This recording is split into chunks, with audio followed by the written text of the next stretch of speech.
Morning, viewers. There's nobody here at the start, which is not surprising. It takes a little bit to get people in here. So, oh yeah, stretches. I forgot some. So we're gonna do stretches and breathing.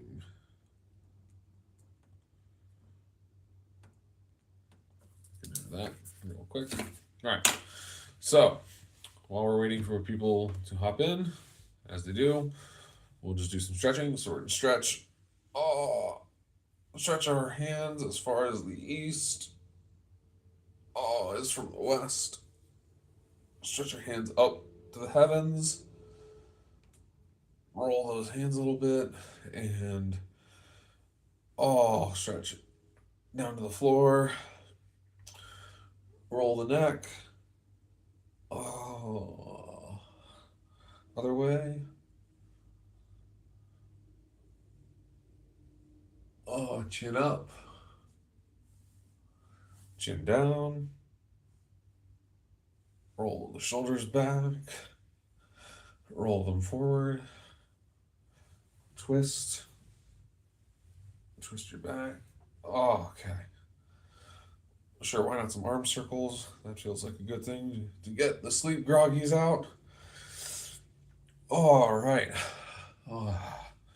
And I'll just shake out the last bit of those sleep groggies. Shake them out, get rid of them. Okay. Now we're going to do some breathing. So we'll breathe in and then out. So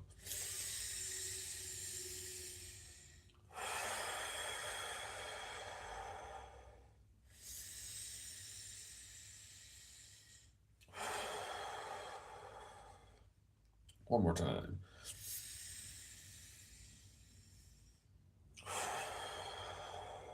Okay. We did some in and out breathing. Let's do some square breathing. So we're going to put hands in prayer pose. We're going to hit the four corners of a square. And then in your head, think 1, 2, 3, 4. So in, 2, 3, 4, out, 2, 3, 4. Ready? Hand in, out, in, out, 2, 3, 4. One last time.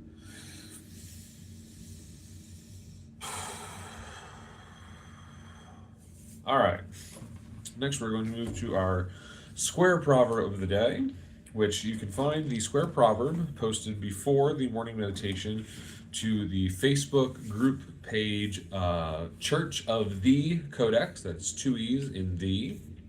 Look for the purple banner with the Bible outline. But the square proverb today comes from chapter 8, verses 34, all the way through chapter 9, verse 2. So the square proverb for today: Blessed is the one who listens to me, watching daily at my gates, waiting beside my doors. For whoever finds me finds life and obtains favor from the Lord. But he who fails to find me injures himself. All who hate me love death. Then we have the header: The way of wisdom. Wisdom has built her house. She has hewn her 7 pillars. She has slaughtered her beasts. She has mixed her wine. She has also set her table. So if we look at some of the footnotes here in my big old ESV study Bible for the section chapter 8, 32 through 36, by using the address O sons, this section not only concludes wisdom's appeal in verses 1 through 31, but also draws together all of the paternal appeals as sharing her overall purpose to extol the benefits of wisdom for faithful covenant living. The reasons given for heeding wisdom's call also extend to those given in the preceding appeals. You will be blessed, see verses 13 and 18. Find life, see chapter 2, verse 21. And obtain favor from the Lord, see chapter 3, verse 4, and also verses 32 through 33. The final statement, that all who hate me love death, presents previous warnings. See chapter 1, verse 19, verses 32, chapter 2, verse 22, chapter 3, verse 33a, and chapter 5, verses 22 through 23 in stark terms. Those who practice what wisdom hates, see chapter 8, verse 13, show by their afflictions that they are on the way that leads not to life and favor, verse 35, but to injury and death. And then from chapter 9, verse 1 through 2, it's a long section here. Here's some footnotes for verse 1. Some have likened wisdom's house to a temple. This is unnecessary, since the overall image is of two noble ladies inviting people to a great feast. Clearly, wisdom does not compete with the Lord's own temple. The 7 pillars have also provoked many guesses. It is simplest, however, to take them as indicating that the house is of good size, and to consider that 7 is often symbolic of perfection.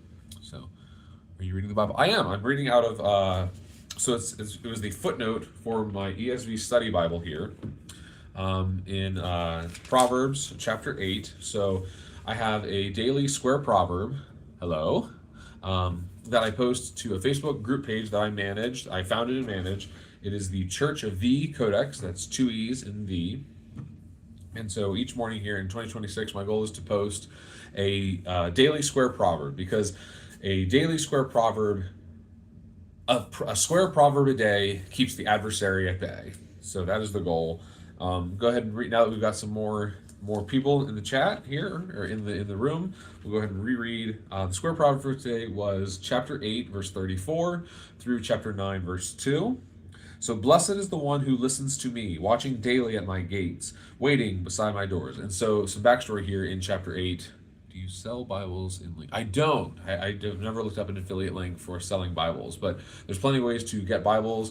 You should be able to, even if you Google local Gideon chapter, you might be able to get a free Bible. So I highly recommend looking up your local Gideons.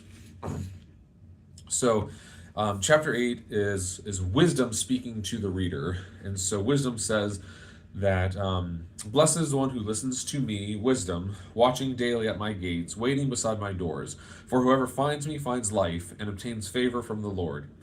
But he who fails to find me injures himself. All who hate me love death. And then chapter 9, the heading is the way of wisdom. Wisdom has built her house. She has hewn her 7 pillars. She has slaughtered her beasts. She has mixed her wine. She has also set her table. So that is the daily square proverb for here, January 15th. And as part of a meditation, it was brought to my attention from a very dear family member of mine, a cousin, that a meditation is not really meditating unless you give yourself the opportunity to be still and silent. And even the word of the Lord, I believe it is in Psalms 46:10. I will get there. I will get to the piano. The piano is our closing number, is the closing effort. We have to get through some of the grunt work before we can have the pleasure of breaking out the hymnal here, Worship and Rejoice, with the Hope Publishing Company. But if you're eager to take a peek at what I will be playing, I will be playing hymn number 509, Onward, Christian Soldiers. So before we get to that, I wanted to do a brief 2-minute. So that's awesome. I'm so glad to find another piano player. So we're going to take a moment here and do 2.5 minutes roughly of silence. So really take this time to regroup and refocus. Try not to be distracted. Just really, if you need to, focus on the spin down wheel that's going to be on the screen, and just listen to your surroundings. Take a moment to focus on perhaps what the Lord is attempting to whisper to you, because I believe that He doesn't shout, He doesn't scream in the hurricane. Instead, you have to find you have to find the center of life's hurricane so that He can whisper to you. So go ahead and if you need to, focus on your breathing, simple in and out. Let's take some moment of silence to really make this meditation a meditation. So I understand that this might be uncomfortable, and it might not be what you signed up for this morning, but maybe this is just what you need. An opportunity to relax, to rest, refocus.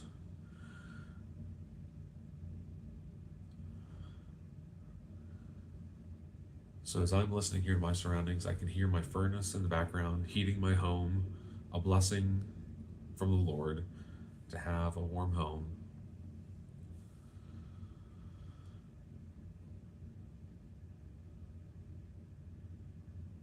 Other than that, there is silence and stillness.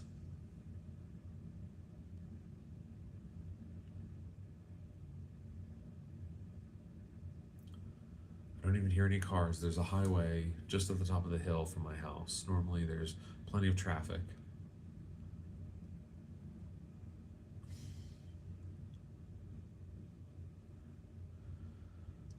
So sleep is a wonderful thing for sure. Miss Caitlin Valet. And maybe this is what your body needs, a chance to focus on some R&R so that you can drift off to sleep. Listen to the sound of my voice, and if sleep is what you need in this moment, then by all means, get a few more Z's. This is a chance for some R&R. If it is recommended by the U.S. military, I can only imagine what we as Christian soldiers need. And even the good Lord above recommended a day of peace and a day of silence, a day to rest and recover when he did not need a day to recover.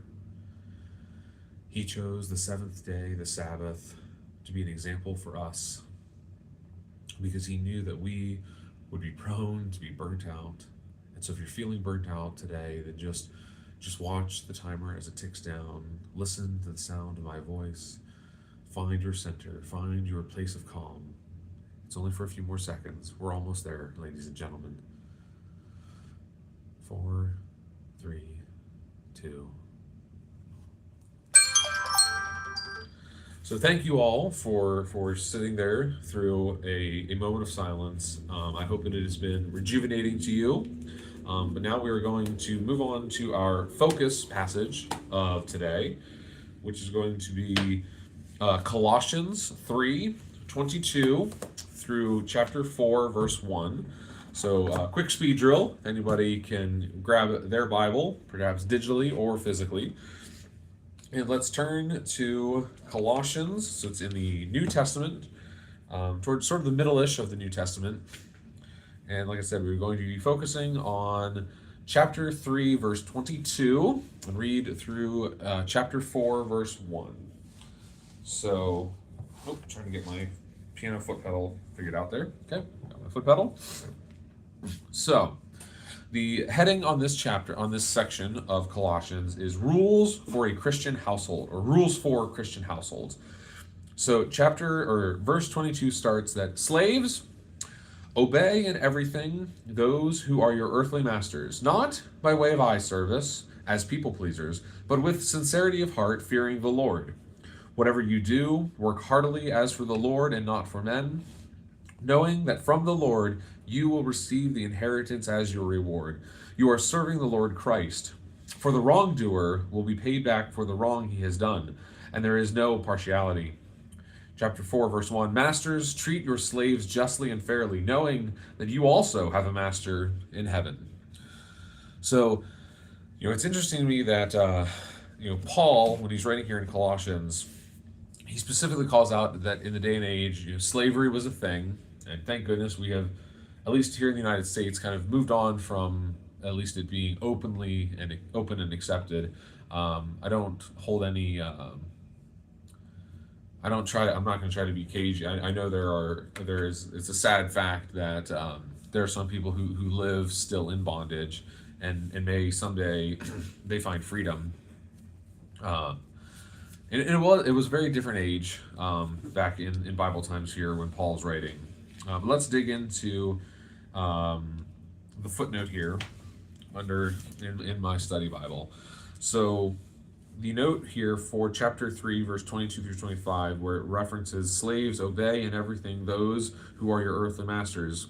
The footnote in the study Bible says that the relationships between husbands and wives and parents and children are ordained by God from creation. Hence, Paul's instruction on marriage represent the perfect will of God. Slavery, on the other hand, is something created by human beings and does not represent God's will from creation. The scriptures regulate the institution without commending it. See notes on 1 Corinthians 7:21 or Ephesians 6 verse 5 or even 1 Timothy chapter 1 verse 10. And the evil of trafficking in human beings is condemned in the New Testament in 1 Timothy 1:10. You can also look in Revelations 18:11 through 13. As in any other city or village in the Roman world, there would have been many slaves at Colossae. Paul treats them with dignity and appeals to them directly to honor Christ in their hearts, work, and behavior. Philemon, see the book of Philemon, was one of the slaveholders who lived in Colossae. Slaves should work heartily, not primarily to please their earthly masters, but as if they were working for the Lord. The principles of Colossians 3:22 through chapter 4 verse 1 apply also to the modern day employers and employees. And if we look in chapter 4 verse 1, to treat your slaves justly and fairly, Paul does not condone the system of slavery, but instead provides instructions to believing masters and slaves regarding their relationship to each other in the Lord. Such instruction clearly sows the seeds for the eventual dismantling of this unjust socioeconomic structure. See the note on Ephesians chapter 6, verse 5.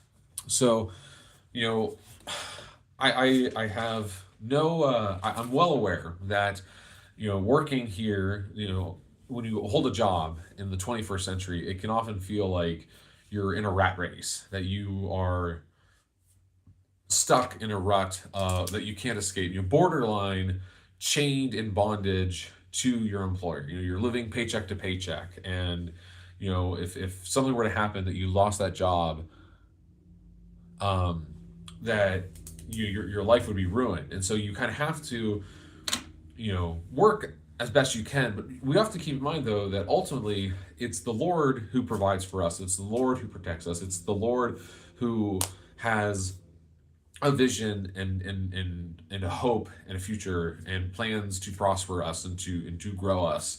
And so we have to remain true to His will as much as we can. So even though we may be stuck in the rat race of the 21st century, my hope is that we can remain true to God's word and live as He would want us to live. Hello, Muciaro, Tokito. And that's not an easy calling. It's not an easy path to walk by any means. But when you the beauty of it is that when you work for the Lord, He also works beside you. He'll work in tandem with you. So when you're having a rough day and you call on Him, I wholeheartedly believe that the things that we ask for in faith will be given to us. Now, that is to say that for things to really be asked for in faith, it's not asking for the selfish desire of your heart. It's asking for strength. It's asking for courage. It's asking for the will to get through a hard day, the bad days. Because we're all going to have bad days. We're going to have days where we don't want to go to work, but we have to. Where we're at work and maybe something happens that frustrates us or upsets us. And if we take the time to reflect that we are not just working for that supervisor or that boss, that we have a bigger, grander picture that we are working for, that we are working for the heavens above and to please a Heavenly Father who loves and cares for us, then hopefully that can reshape our perspective so that we can be renewed in our emotions and our thoughts and our feelings, so that we can continue on and turn a bad day into maybe not a good day. We're not talking for a complete 180, but maybe just a 90-degree turn. We're going to take a bad day into a decent day, and we're going to reset and refocus and just do the best we can. And sometimes the best you can is not your top-notch, high-quality work. Sometimes the best you can is just, I don't want to say phoning it in, but don't just assume, is the Bible different from the Quran? Yes. So the Quran and the Bible are two very different books. One is the what I would argue is the truth. The other is a tainted version of the truth. I've not studied the Quran, but I'm a believer in God's word here, the Bible. So the Bible is the holy book for Christians. The Quran is the holy book for Muslims. At least that is to my understanding. If I am misspeaking and any Muslims find this and would like to drop a better information in the comments below, please by all means. I am all for a sharing of information. I feel confident in my faith, and my hope is that a person of Muslim faith or Islamic faith, I can never remember how exactly you were supposed to phrase it, that you would be similarly as confident and that we can have open discussions. I'm getting a Q&A here, so a weird existing law. So at least in my neck of the woods, I believe there's a law in the books that says you can't have a toilet as a lawn ornament. So I think that that's definitely a weird existing local ordinance. Um, and keep in mind, so talking about laws like this, so Paul doesn't write laws when he's talking in his epistles here, like to the church at Colossae in the book of Colossians out of the Bible. I read specifically out of the ESV English Standard Version translation. He's writing a recommendation. He's writing a suggestion when he says that, slaves, which think instead of slaves, maybe think of it as, those who work for a living, those who are employed, obey in everything those who are your earthly masters. Obey your supervisors, obey your managers. Now keep in mind though, obey them in so much as they don't violate God's laws. So there are laws in the New Testament, in the Old Testament. Think of like the Ten Commandments, where God specifically says, "Don't break these. These are pivotal and fundamental for someone who wants to walk a good walk, wants to walk with the Lord, who wants to follow Jesus of Nazareth."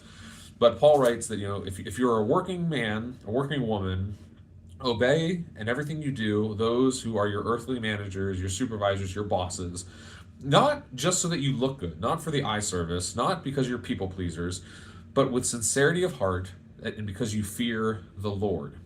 Whatever you do, work heartily as for the Lord and not for your fellow human beings, knowing that from the Lord above you will receive the inheritance as your reward.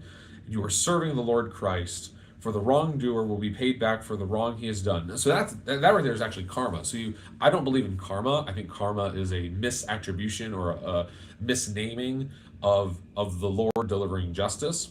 But here we were told in Colossians 3, chapter 20, or chapter 3, verse 25, that the wrongdoer will be paid back for the wrong that they do, and there is no partiality. So the Lord above God, the God of justice, doesn't pick sides. He doesn't pick favorites. He views somebody who has done wrong, and he will deliver the justice and vengeance that is due and deserved to them in due time. It may not happen on our timetable, but I listened to this statement from Paul that he's writing in the New Testament that the Lord will ultimately deliver justice and deliver wrong back, and that the wrongdoer, people who do bad things, they will get their comeuppance. Maybe not as quickly as we would like to see it, but eventually they will get what's due and what's coming for them. And then closing out here in chapter 4, verse 1. So masters or managers, bosses, supervisors, those with authority over others, treat your employees, treat your slaves, treat your underlings justly and fairly, knowing that you also have a master in heaven. So Paul writes, and he wants to open the eyes of those with authority, like, hey, you might have some power, this side of the pearly gates, and you might have a taste of power right now, but ultimately you will have to answer to your big head honcho, the man upstairs. So basically kind of treat others how you want to be treated. If you want to be treated justly and fairly and with mercy, then treat those under you with mercy and justice, and treat them with kindness and fairness. So that is today's focus passage in Colossians chapter 3, verses 22 through chapter 4, verse 1. And I'll flip back quick here to the daily square proverb before diving into our hymn of the day, Onward, Christian Soldiers, which will be in the Worship and Rejoice hymnal, hymn number 509. So the square proverb from today, chapter 8, verses 34 through chapter 9, verse 2. Um, Blessed is the one who listens to me, watching daily at my gates, waiting beside my doors. For whoever finds me finds life and obtains favor from the Lord, but he who fails to find me injures himself. All who hate me love death. Chapter 9, the heading says, The way of wisdom. Wisdom has built her house. She has hewn her 7 pillars. She has slaughtered her beasts. She has mixed her wine. She has also set her table. And so I ask and pray that all of you who find this, whether you're live or in the future as a VOD, video on demand, that you dine at the table that wisdom has set, and that you seek wisdom, you seek guidance, you seek those who have gone the path before you and learned the pitfalls, and that you can not stumble over that you don't hit the what are those called, potholes, that as you're driving along life's road you can avoid the potholes, that you can see them coming and be well informed, to drive safely and carefully. And ultimately, it is wisdom that allows us to see life's pitfalls ahead of us, whether we are in the driver's seat or in the passenger seat. So, wisdom has prepared a table. It is up to us, though, to go and sit at it and partake of the feast that wisdom has prepared. So now like I said, I'm going to dive into the hymnal here, the Worship and Rejoice hymnal from the Hope Publishing Company, hymn number 509, Onward, Christian Soldiers. So I've never, I'm pretty sure I've sung this before. I just have never played it. So it is in the key of, what is that? The key of E flat.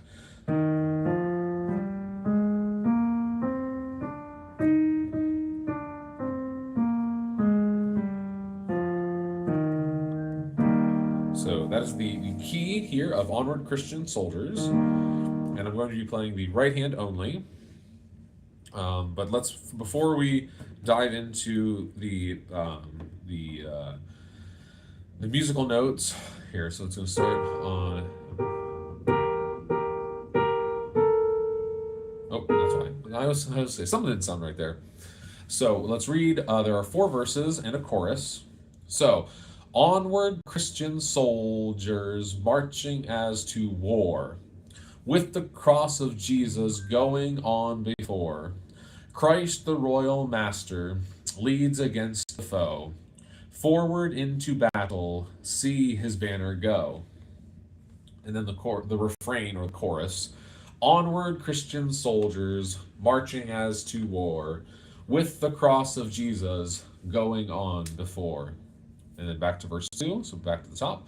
Like a mighty army moves the church of God, with the cross of Jesus. Christians, we are treading where the saints have trod. We are not divided, all one body we. One in hope and doctrine, one in charity. And now the refrain, back to the refrain. Onward, Christian soldiers, marching as to war, with the cross of Jesus going on before. Back to the top for verse 3. Crowns and thrones may perish, kingdoms rise and wane, but the church of Jesus constant will remain. Gates of hell can never against that church prevail. We have Christ's own promise, and that cannot fail. The refrain. Onward, Christian soldiers, marching as to war, with the cross of Jesus going on before. Back to the top for the final verse, verse 4. Onward then, you people, join our happy throng. Blend with ours your voices in the triumph song. Glory, laud, and honor unto Christ the King. This through countless ages with the angels sing. And the final refrain, onward, Christian soldiers, marching as to war, with the cross of Jesus going on before. All right, so now just the, like I said, the right hand, the top, treble clef. So.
So go ahead and run through that one more time and call it a live stream. So let's go ahead from the top. Onward, Christian soldiers. I won't be singing this time. I'll just try to do it in time with the correct notes here for the treble clef.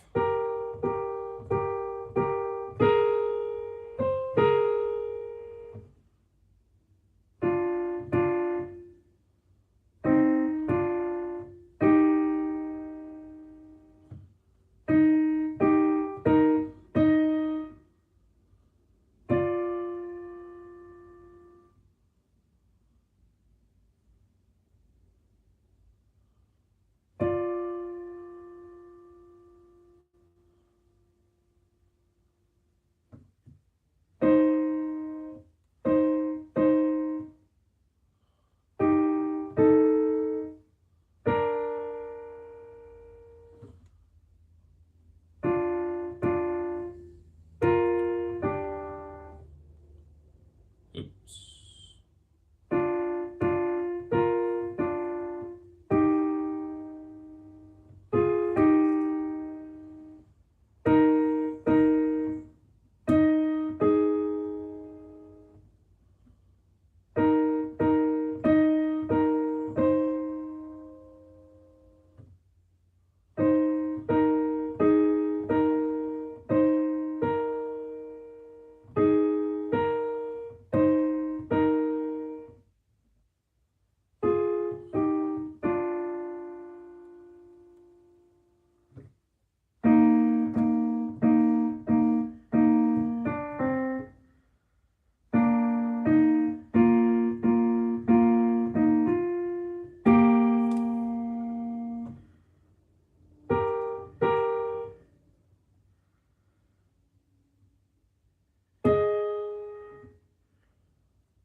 So there you have it. That is at least the uh, treble clef line for Onward, Christian Soldiers, hymn number 509 out of the Worship and Rejoice hymnal.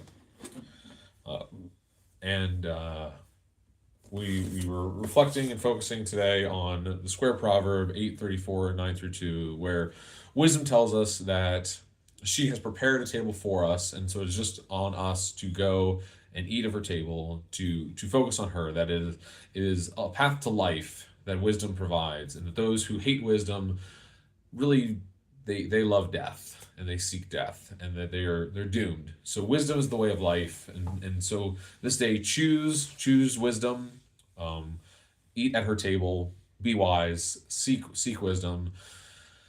And then we focused on Colossians 3:22 verses, and also into through the verses chapter 4 through 1, where it is recommended to us that the wise, that to be wise is to work as though you work for the Lord. You know, if you are employed, if you are a slave to a master, whether that be an employer, a boss, a supervisor, you know, yes, do work for them, but work heartily, knowing that ultimately, really, you're working for the Lord above, who has blessed you to have a position that you can earn a wage. Now, admittedly, when Paul wrote it and he was writing to slaves, they were not earning for their labor. But at least, you know, we live in a day where our labor is compensated, hopefully fairly and justly. And then also in chapter 4, verse 1, it was told that if you are in a position of power, a position of authority, that if you are a master over other people, that you treat them fairly, you treat them justly, and that you treat them as you would want your heavenly master to treat you. So my prayer here that I'm going to close with is that you will go forward and work as though you are working for the Lord, and that He blesses your time in your employment today, and that He gives you a sense of peace and courage to work as best you can. And that if you do have a rough job, and I know there are plenty of stressful jobs out there, that hopefully you can ask for God's comfort in that, and at least it'll be maybe just that little bit more bearable, that you can get through the day and return home to where you have rest and relaxation and a sense of peace and calm. And if you, if the Lord can't provide you calm and peace at work, hopefully He will at least provide you some comfort and solace in your home life. So that is my prayer for you today. But go forward, go onward, and be Christian soldiers. What language are you speaking? This is English, so I'm speaking Pennsylvania English. It's a if you want to get a little more specific, a dialect of the Appalachian Mountains here along the east coast of the United States. You're writing in English, or something translated your question into English, so we're able to communicate there. But that's going to do it today. So thank you all for viewing this video, whether live or in the future as a VOD, a video on demand. May the Lord add blessings to those with ears to hear and eyes to see. But you know what? You've probably been on YouTube long enough. You've been on your phone long enough. You've been on that screen. You've been a slave to your screen long enough. So why don't you put the screen down, go out, breathe some fresh air, fill those lungs to capacity, breathe out, go forth, touch grass, go onward, Christian soldiers for the kingdom of God, and do something amazing already.